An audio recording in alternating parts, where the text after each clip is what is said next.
I said, no, it's not your weekend. And she came anyway. A child custody tug-of-war. I went to go pull my son back from her. She falls to the ground. You created a situation. Now mom deals with the fallout. Your son has decided to live with his father, and he's angry with you. I don't agree, Your Honor, that my son is upset with me. Really? Your son watched his father get arrested. This is Judge Judy. The courtroom buzzed with a quiet tension as Judge Judy took her place at the bench. Her sharp eyes scanned the room, landing first on Vincent Smith and his current wife, Bertha Scott, who stood side by side, their faces etched with a mix of resolve and weariness. Across from them stood Patricia McClairen, Vincent's ex-wife, her posture rigid, her expression a careful blend of poise and unspoken frustration. At the center of this legal storm was their 16-year-old son Micaiah, a teenager caught in the shifting tides of a custody arrangement that had once seemed clear but now teetered on the edge of chaos. Judge Judy wasted no time. "Miss Scott," she began, her voice cutting through the silence, "how are you related to Mr. Smith?" Bertha, a woman in her late 40s with a steady demeanor, replied, "I'm his current wife." "And how long have you been married?" 2 years, Bertha answered. "Do you have children together?" "No," Bertha said simply. "You have children of your own?" "Yes, I have 3, 24, 18, and 13 years old." Bertha confirmed. Judge Judy nodded, her pen scratching across her notepad. "And your husband has 2 children. How old are they?" 21 and 16, Bertha replied. "The 16-year-old is a boy, and you currently have custody of him." "Yes, I do," Bertha said, though her words carried a slight hesitation.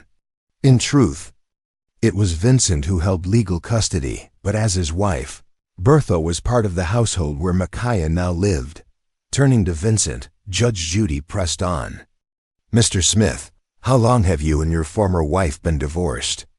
"Since 2016, Your Honor," Vincent answered, his voice calm but firm. "So after the divorce, your son lived with his mother?" "Yes, for 3 years," Vincent confirmed. "And now he's living with you?" "Yes, he is." Patricia shifted her weight, her hands clasped tightly in front of her. As a professor at California Miramar University, she carried herself with an air of authority. But here, in this courtroom, she seemed diminished, her composure a fragile shield against the emotional weight of losing her son's daily presence. Judge Judy's gaze settled on her double quotes. "Miss McClairen," she said, "when your son was living with you, did you alternate weekends with his father?" "Yes, Your Honor, that's correct," Patricia replied, her tone measured. "So the incident that brought us here occurred on a weekend. Was that your weekend or his weekend with your son?" "It was his weekend, Your Honor," Patricia admitted, a flicker of regret in her voice. Judge Judy's eyebrow arched. "So what were you doing at his house on his weekend?" Patricia took a steadying breath. "The previous weekend was my son's homecoming, and I agreed to let him stay with his father so he could attend. So I thought I could make up for that by taking him out to dinner the following weekend." "Did you communicate this with your ex-husband?" Judge Judy asked, her tone sharp. "Yes, I did. I texted him and also spoke to him on the phone." Patricia insisted. "Do you have those text messages?" Patricia's shoulders sagged slightly. "I don't have them anymore, Your Honor. I didn't keep them." Judge Judy's expression turned incredulous. "You don't have the text messages, and yet this incident happened in November 2019. I have text messages from years ago on my phone, especially if they were relevant to a situation like this." Patricia offered no response, her silence speaking volumes. "So let's assume you had a phone conversation," Judge Judy continued. "What did he say when you told him you wanted to take your son out to dinner?" "He said it wasn't my weekend," Patricia conceded. "And did he agree to let you take him?" "No, he didn't," she said quietly. "So why did you go anyway?" Judge Judy's voice was unrelenting. "I wanted to spend time with my son," Patricia replied, her words laced with emotion. Judge Judy leaned back, exhaling sharply. You see, Ms. McClairen, you created a situation. You chose to give up your weekend for his homecoming, which was kind of you. But that doesn't automatically entitle you to make up that time on his weekend without his agreement. Patricia started to speak, but Judge Judy raised a hand. Let me finish. You decided to go there anyway, despite him saying no. That set the stage for the confrontation that followed. The room grew still, the gravity of the situation settling over everyone present. To understand how they arrived at this point, one had to look back to 2016, when Vincent and Patricia's marriage ended in divorce. For 3 years after that, Micaiah lived with his mother, Patricia, while Vincent enjoyed weekend visitation rights. It was a stable arrangement until recently, when Micaiah, now 16, expressed a desire to live with his father. That shift had been formalized in court, where a judge allowed Micaiah to choose his primary residence, a decision reflecting his age and growing autonomy. Now Vincent held physical custody, and Patricia was granted visitation every other weekend. But the transition hadn't been seamless. Patricia, who had been Micaiah's primary caregiver for years, felt the sting of his choice, while Vincent embraced the opportunity to strengthen his bond with his son. Yet, the custody agreement, though legally clear, couldn't erase the emotional undercurrents. The weekend before the incident, Patricia had made a concession, allowing Micaiah to stay with Vincent for his homecoming, a gesture of goodwill.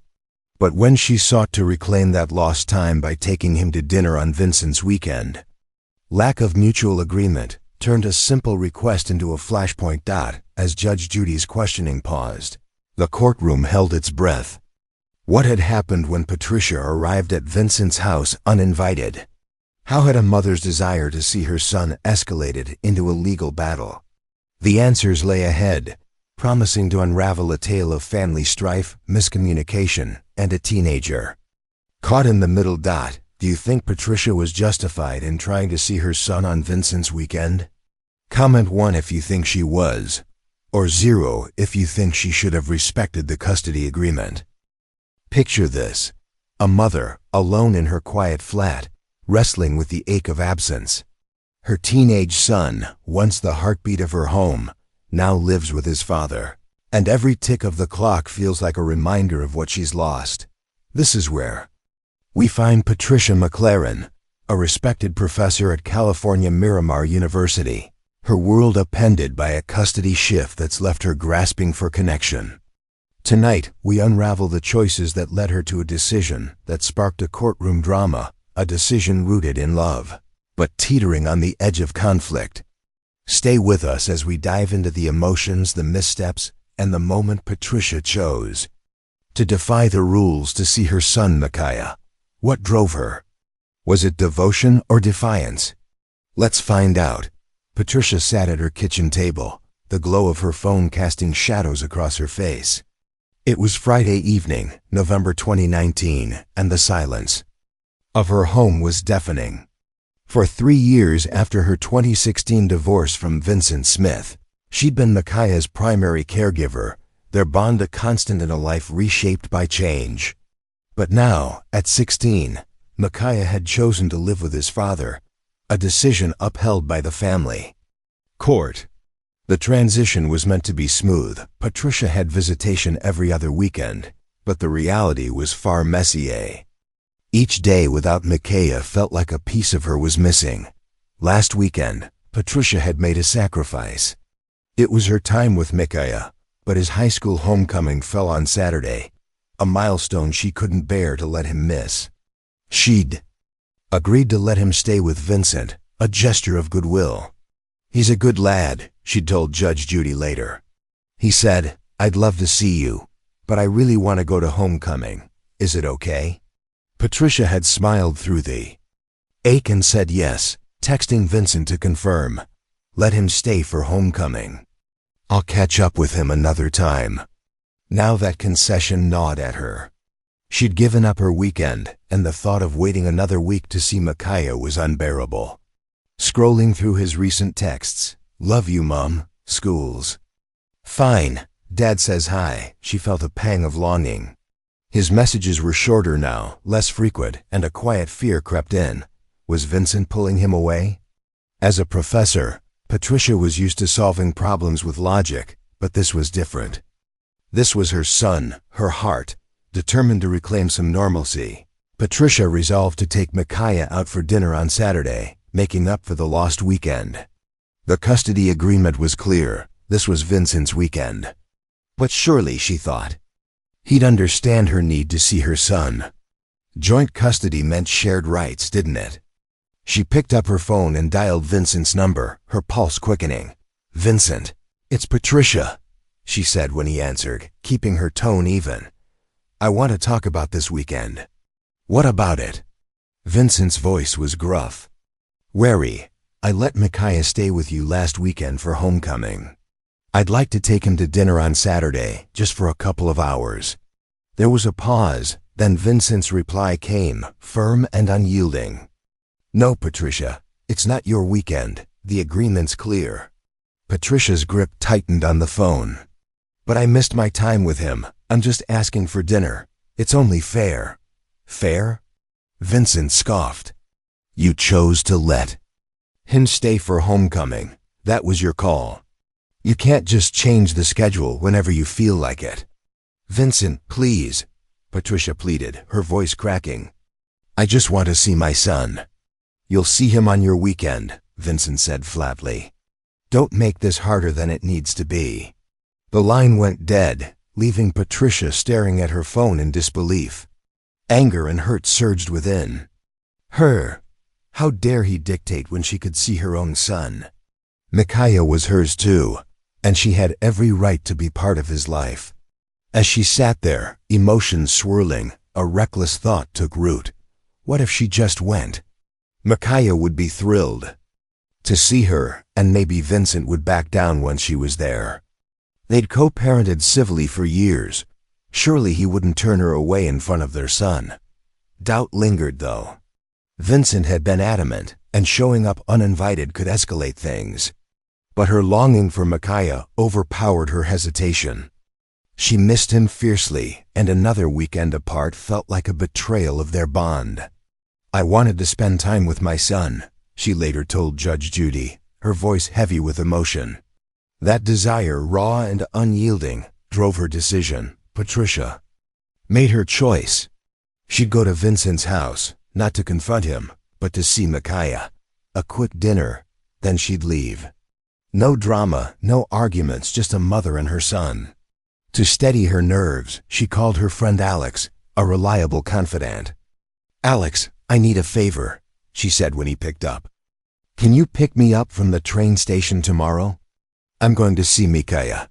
"Sure," Alex replied, his tone warm but cautious. "Has Vincent agreed to this?"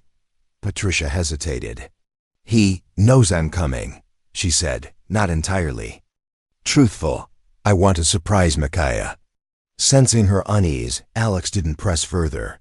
"All right, I'll be there. Just let me know the time." With the plan in place, Patricia prepared for the trip. She packed a small bag, including gift from Micaiah, a new book she thought he'd love.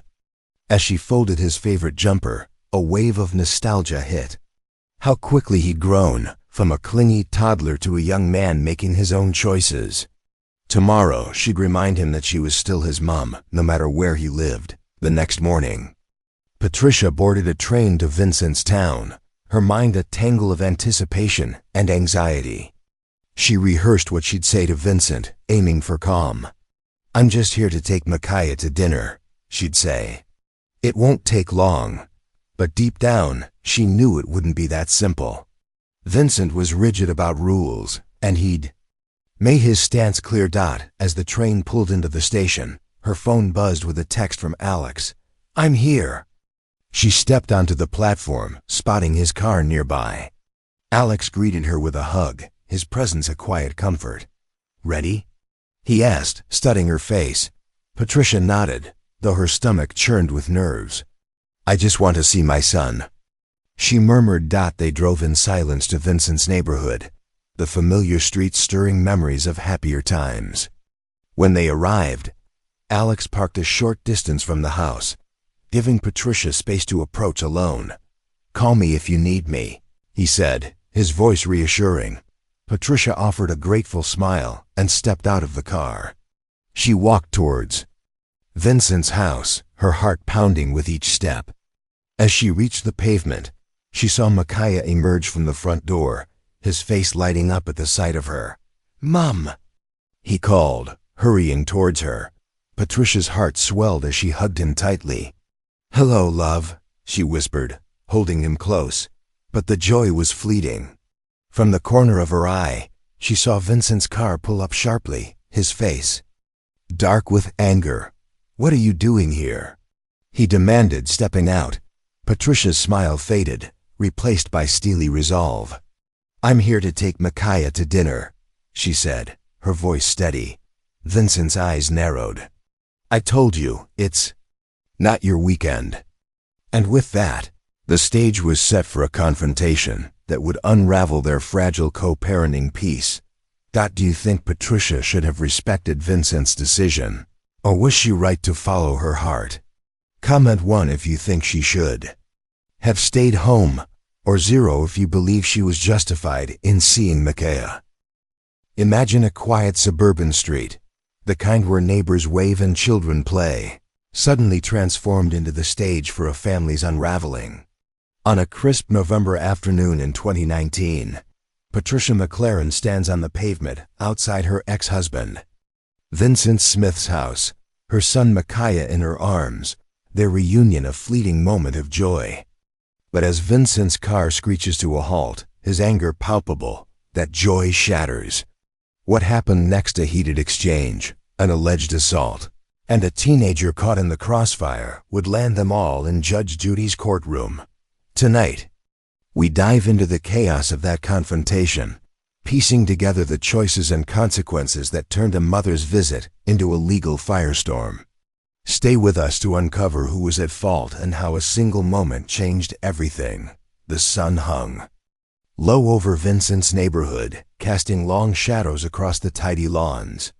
Patricia, her heart still warm from Micaiah's enthusiastic hug, felt the weight of the moment shift as Vincent stepped out of his car. His face was a mask of fury, his voice sharp as he demanded, "What are you doing here?" Patricia tightened her grip on Micaiah's shoulder, her resolve steady. "I'm here to take Micaiah to dinner," she replied, her tone calm but firm. "I told you. It's not your weekend," Vincent shot back, his words echoing their phone call the day before. As Judge Judy later recounted, he said, "It's not your weekend." You responded, "Well, last weekend, I let him go to homecoming. So I'm coming this weekend." Vincent's eyes narrowed, his frustration boiling over. "You can't just show up, Patricia. We have an agreement." Micaiah, standing between them, shifted uncomfortably, his earlier excitement fading. At 16, he was old enough to sense the tension, to feel the tug of loyalties pulling him in two directions. Patricia glanced at him, her heart aching at the confusion in his eyes, but she pressed on. "I missed my time with him, Vincent. I'm not taking him away, just a quick dinner." Vincent took a step closer, his voice rising. "What are you doing?" he repeated, as he later testified to Judge Judy. "I drove up. I said, 'What are you doing here?'" Patricia bristled, her own anger flaring. "Who are you talking to?" she retorted, her words sharp, as Vincent recalled in court. "I'm talking to you," Vincent snapped, his patience fraying. What happened next is where their stories diverge, a moment of chaos that would fuel lawsuits and recriminations. According to Patricia, as she and Micaiah began walking down the pavement to discuss dinner plans, Vincent moved toward them aggressively. "He was yelling and acting aggressive towards me," she told Judge Judy, her voice steady but tinged with indignation. She claimed Vincent shoved her, causing her to fall to the ground, a charge that led to his arrest. Vincent's account painted a different picture. "I went to go pull my son back from her," he testified. "She falls to the ground." 2. "Judge Judy," he insisted. "I didn't put my hands on her, Your Honor." Micaiah, caught in the middle, became the unwilling pivot of the struggle. Patricia later admitted to Judge Judy that there was a tug of war with my son, a phrase that carried the weight of her regret. She described trying to keep Micaiah close as Vincent reached for him, their actions turning physical in a way that left the teenager reeling. He took off in a car that was parked on the side of the house, Patricia recounted, her voice faltering. He was obviously upset. Judge Judy's assessment was blunt. There's no question in my mind that either he watched his father get arrested, or he was there when he got arrested, or he knew he had been arrested. But Patricia insisted. He was not there when the incident happened, Your Honor. The truth lay somewhere in the chaos of that moment. As Vincent and Patricia argued, their voices rising, Micaiah's distress grew. Whether he saw the full altercation or simply felt its impact, the sight of his parents clashing was enough to drive him away. He slipped into a car, perhaps a friend's or a neighbor's, and sped off, leaving the scene behind. From the sidelines, another figure watched. Alex, Patricia's friend, who had driven her from the train station. Stationed at the corner, he witnessed the escalating drama. According to Patricia, it was Alex who called the police, claiming he saw Vincent push her. The person that picked me up from the train station called the police, 'cause he was standing on the corner and he saw, she told Judge Judy. But when pressed about Alex's absence in court, she faltered, admitting, he's not here because he had back surgery. Judge Judy was unimpressed. He could be on Mars. He's not here, she said, dismissing the claim's weight without a witness to corroborate it. As sirens approached, the confrontation reached its peak. Police arrived, responding to Alex's call, and Patricia alleged that Vincent had pushed her. I was not on their property, Your Honor, she insisted to Judge Judy, claiming the incident occurred on the public pavement. Vincent, however, maintained his innocence, arguing he'd only tried to retrieve his son from an unauthorized visit. The officers, faced with conflicting stories, made a swift decision. Vincent was handcuffed and taken into custody, charged with assault based on Patricia's complaint.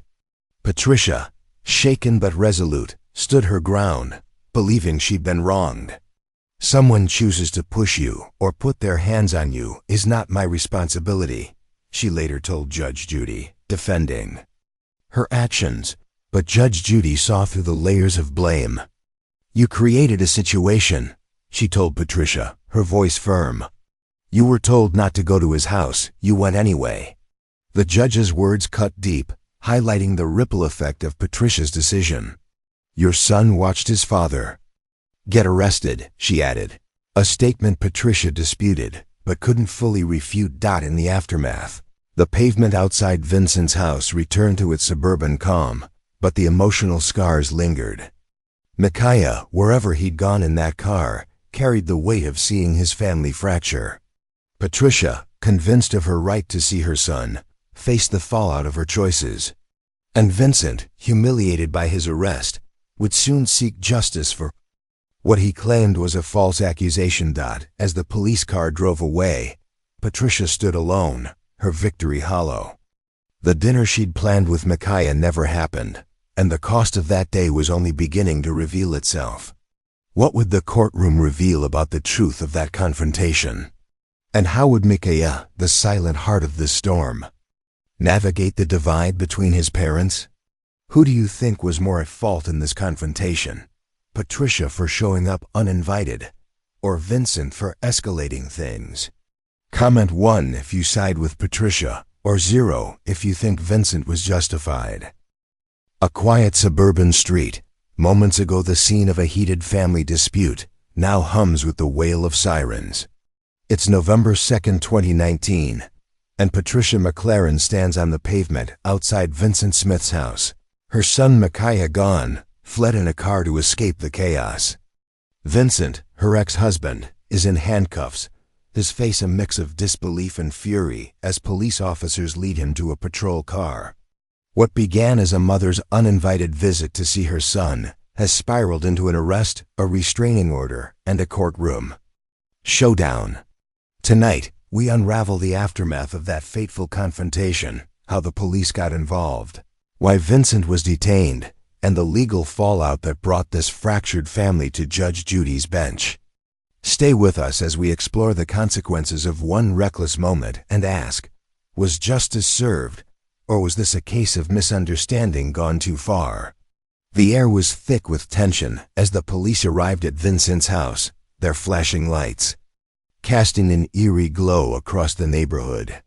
Patricia, still shaken from the altercation, stood firm on the pavement, her friend Alex nearby, watching from the corner where he'd parked. According to Patricia, it was Alex who'd called the authorities, claiming he'd witnessed Vincent shove her to the ground. The person that picked me up from the train station called the police, 'cause he was standing on the corner and he saw. She later told Judge Judy, her voice steady but defensive. The officers approached, their expressions neutral but alert, assessing the scene. Patricia, her professor's poise returning, recounted her version of events. She'd come to take her son Micaiah to dinner. Vincent had confronted her aggressively, and he'd pushed her, causing her to fall.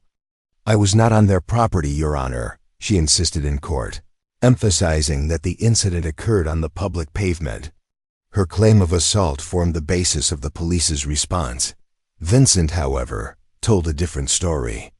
"I didn't put my hands on her, Your Honor," he testified to Judge Judy, his voice firm. "I went to go pull my son back from her. She falls to the ground." To him, this was no assault, just a father trying to reclaim his son from an unauthorized visit during his custody weekend. Faced with conflicting accounts and no immediate witnesses beyond Alex, who wasn't questioned on the scene, the police made a judgment call. Based on Patricia's allegation and the call reporting an assault, they arrested Vincent, charging him with misdemeanor assault. "It caused you to be held by the police for the better part of the day until you were bailed out," Judge Judy later noted, to which Vincent replied, "Yes, that's correct, Your Honor." As Vincent was led to the patrol car, his wife, Bertha Scott, arrived home, her face paling at the sight of her husband in handcuffs. She rushed to his side, but the officers waved her back, explaining he'd be taken to the station for processing. Bertha, who'd been married to Vincent for 2 years, felt a surge of indignation. This was their home, their weekend with Micaiah, and now Vincent was being treated like a criminal. She later paid his bail, $1,641.70, as confirmed in court, to secure his release, a sum she and Vincent would seek to recover in their lawsuit against Patricia. Patricia, meanwhile, stood her ground, convinced she'd been wronged. "Someone chooses to put their hands on you is not my responsibility," she told Judge Judy, deflecting blame for the arrest. But the judge was skeptical, questioning the absence of immediate evidence. "Did you have any photographs taken?" Judge Judy asked, to which Patricia admitted the police did not take any photographs. When pressed about her own photos, she faltered, "I did take photographs. I don't have them, Your Honor, because my car was broken into." Judge Judy's response was scathing. "Then they don't exist, just like your text messages." The lack of physical evidence extended to Patricia's alleged injuries. She claimed to have sought medical attention, but not until November 5th, 3 days later. "I have it from 2 days after," she told Judge Judy, referring to a doctor's report from 6 p.m. on the 5th. The judge probed further. "The 2nd was a Saturday. Did you go to work on the 4th?" "No," Patricia replied. "But yet, you did not go to the doctor on the 4th?" "That's correct, Your Honor. So what did you do all day?" "I was at home, Your Honor," Patricia said, her voice quiet.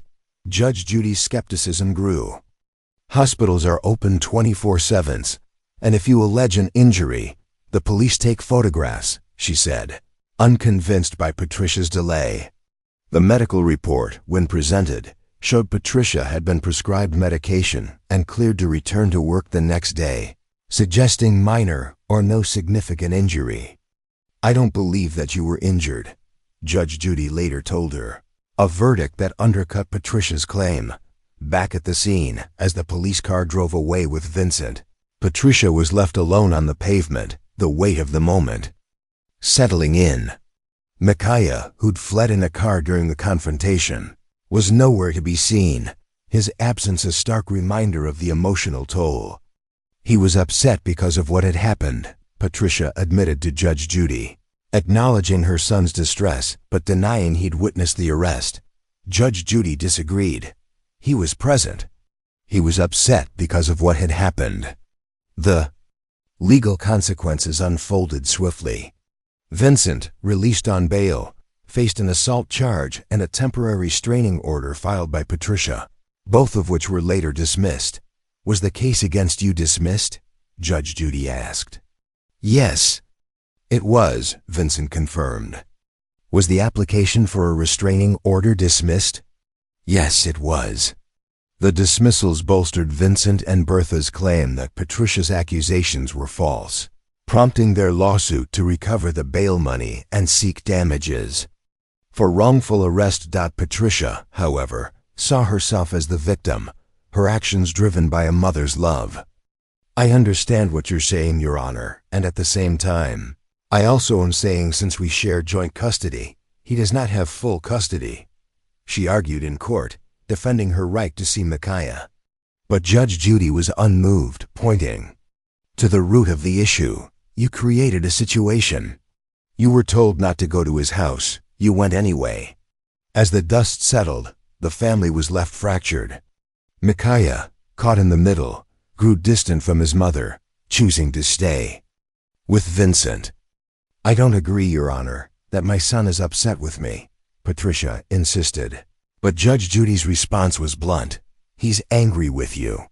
He's angry with you because what happened that unpleasant day was he had a family that broke up. The stage was now set for the courtroom, where these tangled emotions and accusations would face Judge Judy's unrelenting scrutiny. Would she side with Vincent's claim of false arrest, or would Patricia's narrative hold weight? The answer lay in the final reckoning, where truth and responsibility would be laid bare. Do you think the police acted too quickly in arresting Vincent, or was Patricia's assault claim justified? Comment 1 if you think the arrest was premature, or 0 if you believe Patricia's allegation warranted it. The courtroom is a crucible where raw emotions and tangled truths are forged into clarity, or so we hope. Today, we step into Judge Judy's domain, where Patricia McClairen, Vincent Smith, and his wife Bertha Scott face off over a confrontation that spiraled from a custody dispute into an arrest, a restraining order, and a battle for justice. It's November 2019, and what began with a mother's uninvited visit to see her son, Micaiah, has led to this, a lawsuit for $1,641.70, the cost of Vincent's bail, and a deeper question of who bears the blame. With Judge Judy's piercing gaze cutting through the noise, we're about to witness a reckoning. Stay with us as we unpack the drama, the revelations, and the verdict that left this family forever changed. Who was right, and who was wrong? Let's find out. The courtroom buzzed with anticipation as Judge Judy took her seat, her no-nonsense demeanor setting the tone. Vincent and Bertha stood on one side, their expressions a mix of determination and exhaustion. Patricia, on the other, maintained a composed facade, though her eyes betrayed the strain of the past months. At the heart of their dispute was Micaiah, the 16-year-old whose choice to live with his father had reshaped their family dynamic, leading to the chaotic events of November 2, 2019. Judge Judy wasted no time, turning to Vincent and Bertha's claim. You're suing for a false arrest and a false restraining order, she said, her voice sharp. You paid his bail, which was how much? $1,641.70, Bertha confirmed. And that payment was for an arrest you claim was unwarranted. Judge Judy pressed. Yes, Your Honor, Vincent replied. The case against me was dismissed, and the restraining order was dismissed. Judge Judy nodded, her pen tapping the desk as she reviewed the papers. She then fixed her gaze on Patricia. Ms. McClairen, you allege that Mr. Smith pushed you, causing you to fall. Tell me what happened. Patricia took a breath, her voice steady. I arrived to take my son to dinner. We were walking down the sidewalk when my ex-husband pulled up, yelling and acting aggressive. He shoved me, and I fell. Judge Judy's eyebrow arched. Did you seek medical attention that day? No, Your Honor. That was a Saturday, Patricia replied. Hospitals are open 24/7. Judge Judy shot back. You didn't go until the 5th, 3 days later, at 6 p.m. What did you do on the 4th? I was at home, Your Honor, Patricia admitted. And you're a college professor, Judge Judy said, her tone laced with disbelief. You're a smart lady, but you didn't seek immediate medical attention, and the police took no photographs of any injury? The police did not take photographs, Patricia confirmed, her voice faltering. I took some, but my car was broken into, and I don't have them. Then they don't exist, Judge Judy declared, her words cutting like a blade. Just like your text messages. The courtroom grew still, the weight of Judge Judy's skepticism palpable. She turned to Vincent. Mr. Smith, your version of what happened. I drove up and saw her with my son, Vincent said. I said, what are you doing here? She said, who are you talking to? I went to pull my son back from her. She falls to the ground. You didn't put your hands on her? Judge Judy asked. No, Your Honor, Vincent insisted. Judge Judy leaned back, her mind piecing together the puzzle. You had two options that day, she told Vincent. She behaved badly, but you could have said, she's here. They're going. I'm not going to grab my son in front of his mother. You chose the wrong option. Vincent nodded, his jaw tight. Had there been communication, that very well would have been the outcome, Your Honor. But she didn't follow through with what I said. She called and said she was going to take him to San Diego, Vincent added, referencing their earlier phone call.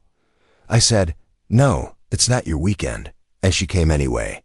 Judge Judy's focus returned to Patricia, her voice firm. You're a very smart lady, but you're also an ex-wife whose child chooses to live with his father, and that is irritating. I understand from a maternal perspective it's irritating when a child who has lived with you for most of his life chooses now to live with his father.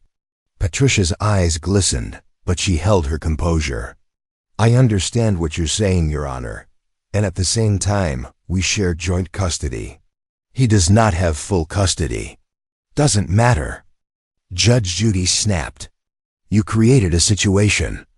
You were told not to go to his house. You went anyway.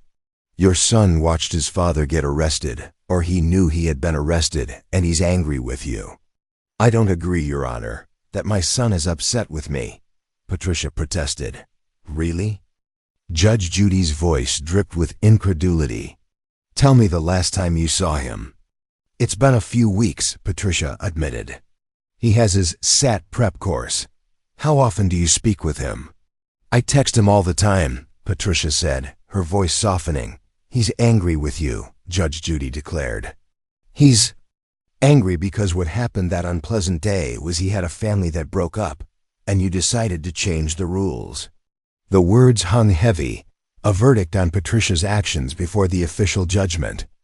Judge Judy's insight cut to the core. This wasn't just about a push or a fall.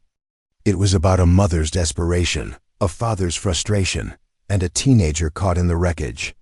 I know what happens when communications get off, Judge Judy said, drawing on her decades in family court. You created a situation where your son, who has probably not seen this kind of thing before, witnesses things so that he was so uncomfortable, he took off in a car. Patricia tried to interject, but Judge Judy was unrelenting. You don't accept the fact that he told you, I'm not switching weekends with you, and you said, in your mind, I don't give a damn what you say. I'm going up there anyway. With the facts laid bare, Judge Judy turned to the legal claim. I don't believe that you were injured, she told Patricia, dismissing her assault claim.